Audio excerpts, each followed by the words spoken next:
Philosophically speaking, putting aside the basic crux of belief in one story or one historic incident in your view, if you put that aside, what do you think is the key distinguishing factor between the philosophy of Christianity and the philosophy of Judaism? Well, first of all, I don't like to talk about it as a philosophy. I'd rather talk about it as a revelation because it's divine. So the same God who wrote the Old Testament wrote the New Testament. And I need to say this, I am a Christian because of the Old Testament. Without the Old Testament, I don't know whether I could believe the New Testament.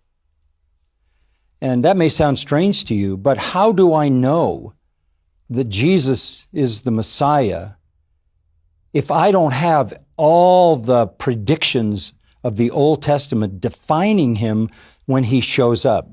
For example, Isaiah 53, that great chapter, it's the biography of the Messiah, the servant of the Lord, lays out his arrival and his rejection and his death and his resurrection and his ascension and his coronation. He was wounded for our transgressions. He was bruised for our iniquities. The chastisement for our peace fell on him, and by his wounds we are healed. Wow, that sounds like the Christian doctrine of justification, because that's exactly what it is.